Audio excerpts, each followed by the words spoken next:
नमस्कार, स्वागत है आप सबका दिन भर की तमाम बड़ी और अहम खबरों के साथ। मैं हूं कवींद्र। शुरुआत हेडलाइन से।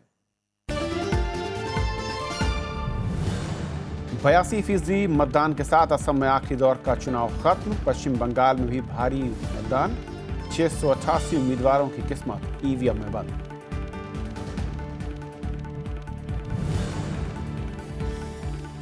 कोल्लम हादसे में एफआईआर दर्ज, 5 लोग हिरासत में। मृतकों की संख्या 110 से ज्यादा। हाईकोर्ट में सुनवाई कल।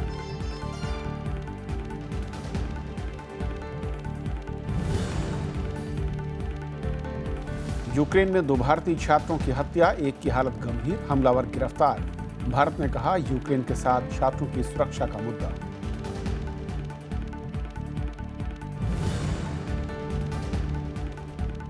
महाराष्ट्र के 21 जिलों में सूखे की समस्या गंभीर। लातूर और नांदेड़ जिलों से पलायन शुरू। लाखों लीटर पानी लेकर लातूर पहुंची ट्रेन।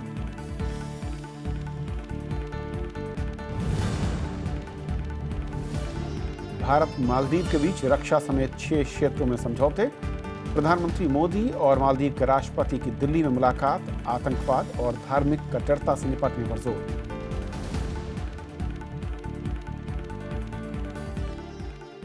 और आइए देखते हैं पहली खबर।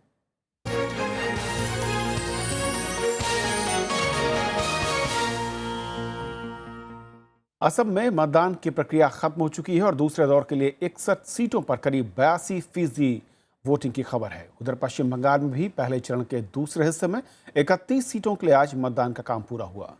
3 बजे तक 70% से ज्यादा वोटिंग की खबर थी। मतदान केंद्रों पर लंबी लंबी कतारों की ये तस्वीरें हैं असम के गुवाहाटी और नगांव की। जोश से लबरेज मतदाताओं ने बड़ी तादाद में पोलिंग बूथों का रुख किया। पहले 2 घंटों में करीब 16% लोग वोट डाल चुके थे।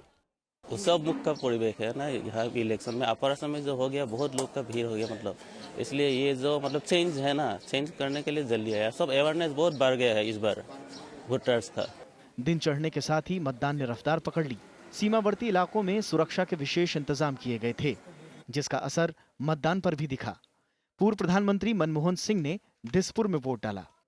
Fighting this election to win it, and I am confident that the voters of Assam would reward the Congress Party for the good work it has done for the people of Assam in the last 15 years.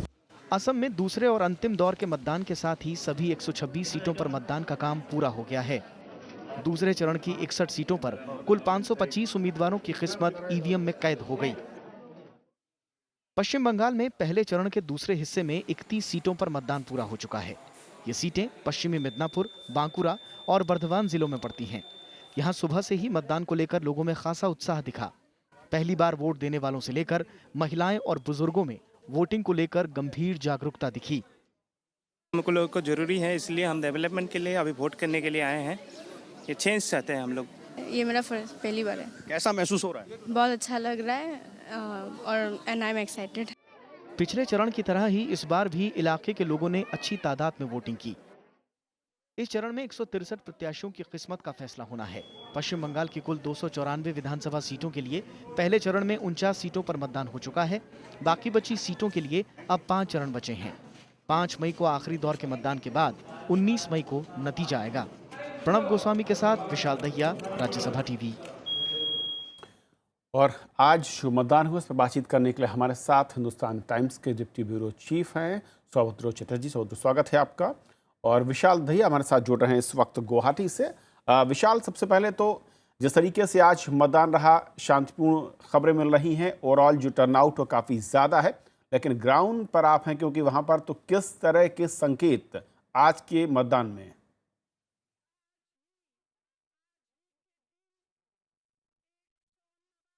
देखिए, ये सबसे पहले तो जो मतदान का प्रतिशत रहा है कविंद्र, वो अपने आप में एक काफ़ी बड़ा संकेत माना जा सकता है।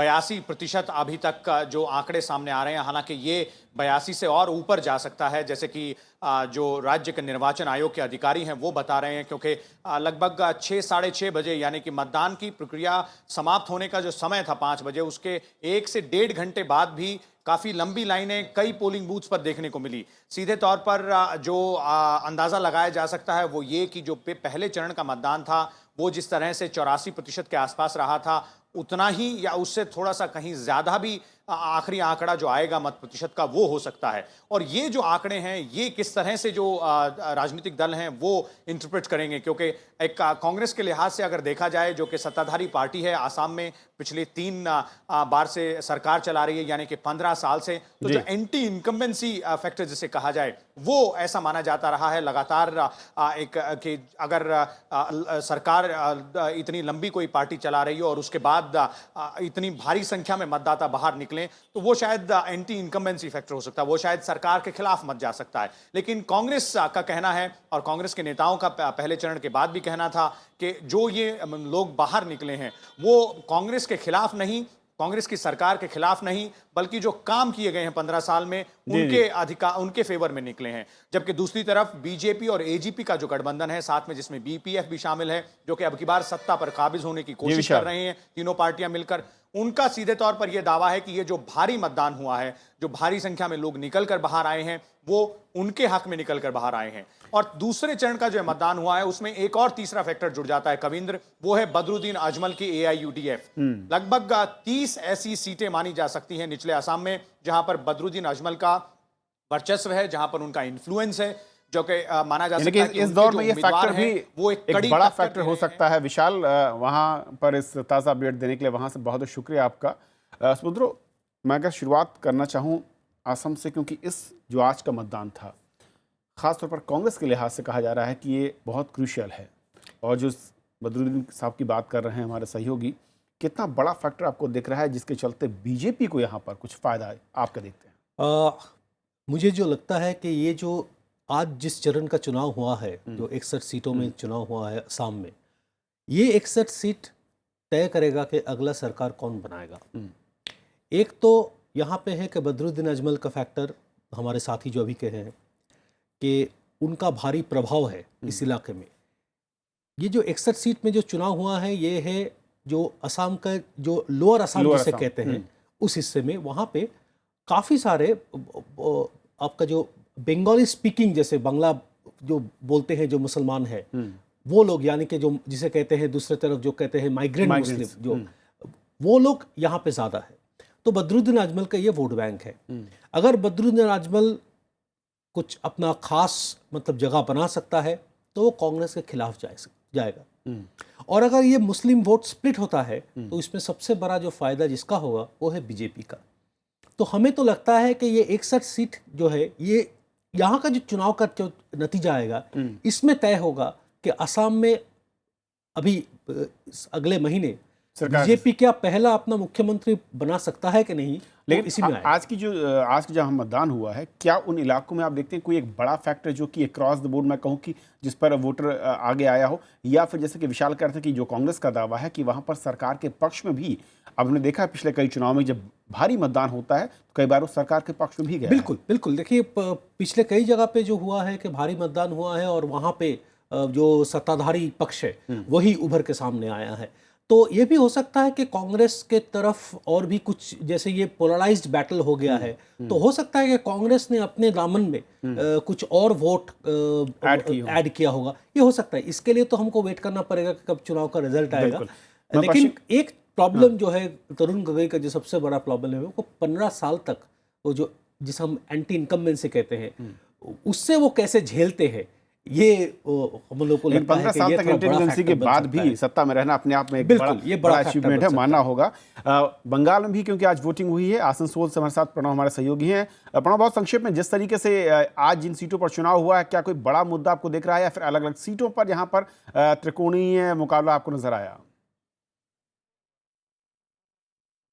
जी देखिए, मुख्य मुकाबला तो टीएमसी और लेफ्ट और कांग्रेस गठबंधन के बीच ही है, लेकिन बीजेपी पूरी कोशिश में है कि वो इस पूरे मुकाबले को त्रिकोणीय बनाए। अगर हम आज के मतदान की बात करें तो कहीं ना कहीं जो ये आरोप लग रहे हैं कि इस पूरे मतदान प्रक्रिया को प्रभावित करने की कोशिश हो रही है, ये विपक्ष ने आरोप लगाया है सत्तारूढ़ दल के ऊपर। आज भी कुछ ऐसी घटनाएं हुई है जो कि चिंताजनक रही। जमूरिया विधानसभा में एक तरह से टीएमसी और लेफ्ट के जो वर्कर्स उनके बीच में हिंसक झड़प हुई। 5 सीपीएम वर्कर घायल भी हुए। इसके अलावा कई ऐसी जगहों से इस तरह की शिकायतें मिली जहां पर कि एक तरह से कहा जाए कि पूरी ईवीएम मशीन में गड़बड़ी या फिर मैनिपुलेट करने की पूरी कोशिश, इस तरह की घटनाएं जरूर हुई है। लेकिन पूरी तरह से देखें तो छोटी मोटी घटनाओं के अलावा, इन 1-2 घटनाओं के अलावा ये शांतिपूर्ण ही रहा है मतदान। इस बार 75% से 80% के बीच में, हालांकि फाइनल फिगर्स आए नहीं है, इतना मतदान की उम्मीद फिर से जताई जा रही है। हालांकि इस तरह की शिकायत भी है कि जहां बहुत ज्यादा मतदान हुआ है, 90% से ज्यादा या फिर 10% से कम, वहां पर चुनाव आयोग एग्जामिन करेगा, स्क्रूटिनाइज करेगा उन पोलिंग स्टेशन को, और जरूरत पड़ी जैसा पहले दौर में देखा। बिल्कुल, और खासतौर पर पश्चिम बंगाल में इस तरह का ट्रेंड कई बार पिछले चुनाव में देखा गया है प्रणव। लेकिन जैसे कि आपने कहा कि आमतौर पर जो आज मतदान हुआ है वहां पर सीधी लड़ाई दिख रही है। बहुत बहुत शुक्रिया आपका। सुभद्रो, अगर बंगाल की इन सीटों की मैं बात करूं, क्या आपको लगता है कि यहाँ पर जो कांग्रेस और लेफ्ट का गठबंधन एक तरीके से और टीएमसी ये वाकई बराबर की फाइट में है, या फिर इन सीटों पर बीजेपी कहीं कोई प्रेजेंस कुछ सीटों पर दिखा सकती है? आज जो चुनाव हुआ है बंगाल में, उसमें अगर आप सीट्स देखेंगे या जो डिस्ट्रिक्ट्स में जो चुनाव हुआ है, वो एकदम सीधे तौर से लेफ्ट यानी कि सीपीएम और तृणमूल के बीच में घमासान लड़ाई है। यहाँ पे बीजेपी ज्यादा कुछ उसका बोलबाला नहीं है। यहाँ पे कांग्रेस का भी उसका ज्यादा कोई असर, कोई वोट बैंक जिसे कहते हैं वो ऐसा नहीं है। ये जो 3 डिस्ट्रिक्ट जो है, बांकुरा जो है, बर्दवान जो है, वो है सीपीएम का जिसे कहते हैं गढ़। एक जमाने में था। अब तो सीपीएम का मतलब बंगाल में सीपीएम का जो पुराने गीत होता है ना, कोई लौटा दे मेरे बीते हुए दिन, तो सीपीएम का वही हालत है। पर सीपीएम को अगर इस मुकाबले में, इस विधानसभा चुनाव में कुछ अगर करना है, तो ये जो आज का चरण का जो चुनाव हुआ है उसमें उन लोगों को काफी सारा सीट्स निकालना पड़ेगा। एक मजेदार बात यह है कि आज के जो 2 स्टेट्स में जिस चरण में चुनाव हुआ है, ये दोनों ही जगह पे जो सत्ताधारी दल है, यानी कि असम में कांग्रेस और बंगाल में टीएमसी, ये दोनों ने ही सबसे ज्यादा सीट यहाँ से मिला था उनको इस चरण में, पिछले चुनाव में। तो सीधी बात है कि ये लड़ाई है तृणमूल का सीपीएम के साथ, और शायद यही वजह है कि हम लोग आज इतना जो वायलेंस जो देखा वो सामने आ रहा है। इलेक्शन कमीशन इस वक्त यहाँ के आज के मतदान को लेकर जानकारी दे रहा है। एक बार देखते हैं कि क्या जानकारी है। And number of polling stations which went for poll were 12,699. The timing was from morning 7 a.m. to evening 5 p.m. The largest assembly constituency was 52 Dispur, where total number of electors were 3,55,000, whereas smallest AC is 89, Kaliabor, where the electors were 1,21,000. We deployed total 942 number of micro observers, whereas the micro expenditure observers were 33 in number in this particular phase. Total 56,954 polling personnel were deployed, and police personnel deployed were 24,320. We have used the web camera, webcasting, as well as we have used the Android phones for various communication, wherein the webcasting is done in 536 number of polling stations. Total electors which have gone for polling are 1 crore and 4 lakhs, of which male were 53,91,000, female were 50.44 lakhs, and third gender were 22.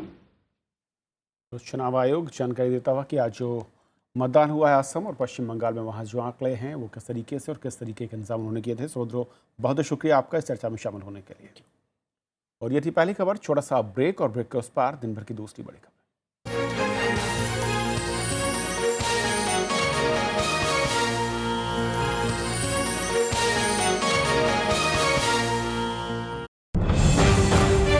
पांच राज्यों में चुनाव का आगाज, सरकार के काम पर मतदाता की आवाज, राज्यसभा टीवी पर लगातार पल पल की खबर, हर खबर का असर, भरोसेमंद चेहरे, शानदार विश्लेषण। देखिए लोकतंत्र 2016 सोमवार से शुक्रवार शाम 7:30 पर सिर्फ राज्यसभा टीवी पर।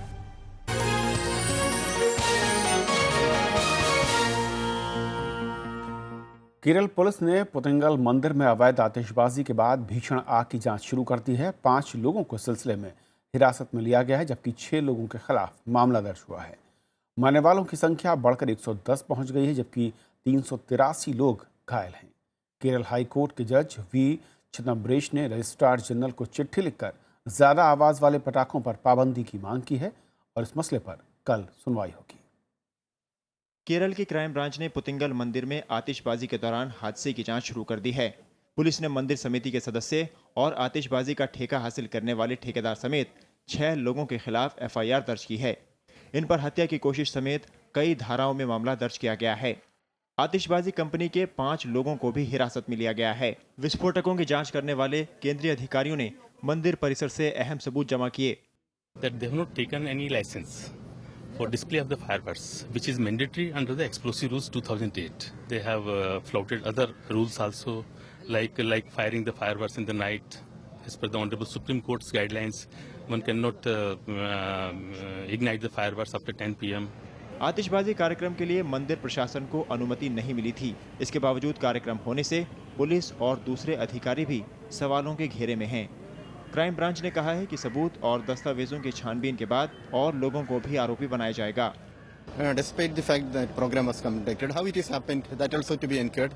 Whether they concealed the explosives, how it is moved to this place, and like that, these things are to be ascertained. CPM महासचिव सीताराम येचुरी ने सोमवार को अस्पताल में घायलों से मुलाकात की। उन्होंने मौजूदा जज से इस मामले की जांच कराने की मांग की। The state government will have to pull up its socks.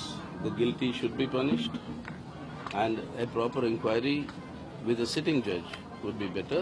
And in the meanwhile, immediately offer employment to all those who have been who unfortunately lost their lives. Kerala के कोल्लम जिले के पुतिंगल मंदिर में रविवार तड़के भीषण आग लग गई थी। आतिशबाजी के दौरान ये आग लगी और देखते ही देखते 100 से ज्यादा जिंदगियां खत्म हो गईं। जिस गति के साथ डॉक्टर यहां घायलों का इलाज कर रहे हैं, उसी गति के साथ पुलिस ने भी अपनी जांच तेज कर दी है। उम्मीद है कि जल्दी ही आरोपियों को पकड़ लिया जाएगा और कोर्ट से उनको मुकम्मल सजा मिल जाएगी। लेकिन इस वक्त सजा से ज्यादा सीख की जरूरत है, जिससे इस तरीके की घटनाओं को भविष्य में रोका जा सके। कैमरामैन चेतन शर्मा के साथ कोल्लम से रविंद्र सिंह शोरान, राज्यसभा टेलीविजन। यूक्रेन में 2 भारतीय छात्रों की हत्या कर दी गई है। इस वारदात में एक छात्र घायल भी हुआ है। विदेश मंत्रालय ने कहा है कि मरने वालों में मुजफ्फरनगर के प्रणव शांडिल और गाजियाबाद के अंकुर सिंह हैं। वहीं आगरा के इंद्रजीत सिंह चौहान घायल हैं। ये सभी वहां पर एक मेडिकल कॉलेज में पढ़ते थे और विदेश मंत्रालय के मुताबिक एक आरोपी को सिलसिले में गिरफ्तार भी किया गया है। यूक्रेन की सरकार ने कल इसकी सूचना भारतीय दूतावास को दी थी। दूतावास ने छात्रों की सुरक्षा के लिए सभी जरूरी कदम उठाने की मांग की है। वित्त मंत्री अरुण जेटली ने राज्यों को वित्तीय अनुशासन बनाए रखने की नसीहत दी है। उन्होंने कहा है कि केंद्रीय करों में हिस्सा बढ़ने के बाद राज्यों को ढांचागत परियोजनाओं में निवेश बढ़ाना चाहिए। दिल्ली में राज्यों के वित्तीय सचिवों के साथ बैठक में वित्त मंत्री अरुण जेटली ने कई सुझाव दिए। उन्होंने राज्यों को आय को ध्यान में रखकर खर्च करने की नसीहत दी ताकि वित्तीय अनुशासन बना रहे। Some of the states, depending on parameters, have been given some additional fiscal space. But all of us will have to learn to live and spend within the means and stick to the financial discipline. वित्त मंत्री ने कहा कि सामाजिक क्षेत्र और गांवों पर ज्यादा ध्यान देने की जरूरत है। उन्होंने जरूरतमंदों तक आधार के जरिए सब्सिडी पहुंचाने पर भी जोर दिया। There is now an important national focus that larger expenditure must be spent into the social sector, into infrastructure creation, into rural areas. These are the areas which have been conventionally found lacking in the past. वित्त मंत्री ने कहा कि 4वें वेतन आयोग की report के बाद राज्यों का हिस्सा बढ़ा है। उन्होंने कहा कि वैश्विक मंदी के बावजूद भारत ने विकास की गति को बनाए रखा है। Bureau report, Rajya Sabha TV. देश के 9 राज्यों में सूखे से हाहाकार मचा हुआ है। महाराष्ट्र के मराठवाड़ा में हालात सबसे ज़्यादा खराब हैं। लातूर में लोगों को पानी मुहैया कराने के लिए एक ट्रेन पानी लेकर पहुंची है, तो दूसरे राज्यों में भी पानी की किल्लत से लोग जूझ रहे हैं और कई राज्यों में पलायन की स्थिति है। पानी की बूंद बूंद को तरस रहे लातूर में अब इस ट्रेन से लोगों की प्यास बुझेगी। सांगली जिले के मेराज से पानी भरकर लाई ट्रेन में 50 टैंकर हैं और हर टैंकर में करीब 50,000 लीटर पानी भरा हुआ है। शुक्रवार तक एक और टैंकर ट्रेन लातूर पहुंच जाएगी। हमारी एक दूसरी मालगाड़ी जो है वो भी कोटा वर्कशॉप जो है राजस्थान में वहाँ तैयार हो रही है, साफ हो रही है और वो करीब 15 अप्रैल को तैयार हो जाएगी। उसमें भी 50 डिब्बे हैं और वो मालगाड़ी भी जो है 17 तारीख तक पहुंच जाएगी और पानी का सिलसिला ऐसा चलता रहेगा। हालांकि सूखाग्रस्त इलाकों से लोगों का शहर की ओर पलायन जारी है। लातूर और नांदेड़ से हजारों लोग मुंबई के घाटकोपर पहुंच गए हैं, लेकिन उनकी मुसीबतें कम नहीं हो रही। यहाँ इन्हें ना तो सिर पर छत नसीब है और ना खाने पीने की व्यवस्था। काम के लिए आए हैं वहाँ से, गांव में पानी नहीं है, दुष्काल है, सब ओसाड़ जगह है, इसलिए काम के लिए आए मुंबई। कब से आ रहे हो? 2 महीने हुए सर काम करने। महाराष्ट्र के पीडब्ल्यूडी मंत्री एकनाथ शिंदे ने इनसे मुलाकात करके मदद का पूरा भरोसा दिलाया है। उनका कहना है कि जैसे बारिश शुरू होती है तो हम लोग चले जाएंगे, 2 महीने की बात है, तो कैसे उनको मदद करनी है ये सब लोग मिलके हम लोग देखते हैं और वो कोशिश करते हैं कि उनको 2 महीने तक यहाँ पर कोई दिक्कत नहीं हो।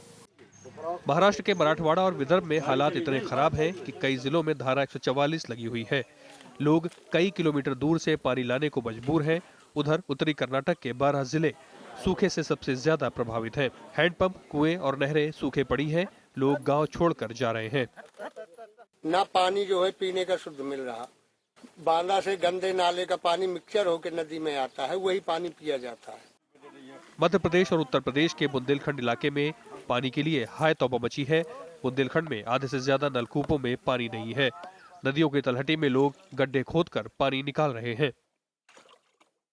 ನೀರಿನ ಬಾರಿ ಪ್ರಾಬ್ಲಮ್, ಅವರು ಈಗ ಓಟ್ ಕೇಳಕ ಮನೆಗೆ ಕಾಲಿಡ್ಕೊಂಬಂತಾರ ಬಂದು, ಅವ್ರು ಏನಿಲ್ಲ ಈಗಿನ ಪರಿಸ್ಥಿತಿ ಕೇಳಿದ್ರೆ ಅವ್ರು ಏನ್ ಹೇಳ್ತಾರ, ಅಲ್ಲೇ ತೊಗೊಂಡು ನೀರು ತಾಂಬರ ಅಂತ ಅಂತಾರ। ಅವರು ಆ ಓಟ್ ಕೇಳಬೇಕಾದ್ರೆ ಅವ ಬೇಕು ನಮ್ಮ ಇವ ಬ್ಯಾಡ ಏನವರು। केंद्रीय कृषि मंत्री राधा मोहन सिंह ने भी माना है कि 10 राज्यों में हालात काफी खराब हैं। सिंचाई तो दूर, लोगों को पीने के लिए पानी भी नहीं मिल रहा। आंध्र प्रदेश, तेलंगाना, राजस्थान, गुजरात और छत्तीसगढ़ जैसे राज्य भी सूखे से बेहाल हैं। Bureau report, Rajya Sabha TV. संविधान निर्माता बाबा साहब डॉक्टर भीमराव अम्बेडकर की 125वीं जयंती के मौके पर कांग्रेस ने आज नागपुर में एक बड़ी रैली की, जिसमें कांग्रेस अध्यक्ष सोनिया गांधी और उपाध्यक्ष राहुल गांधी समेत कई बड़े नेता शामिल हुए। कांग्रेस उपाध्यक्ष ने कहा है कि डॉक्टर अम्बेडकर ने सामाजिक न्याय और सामाजिक सशक्तिकरण की लड़ी और यही उनकी सबसे बड़ी प्रेरणा है। वहीं राहुल गांधी ने कहा कि उन्होंने 3000 वर्षों में मनुवादी सोच पर सबसे बड़ा प्रहार बाबा साहब और कांग्रेस ने ही किया है।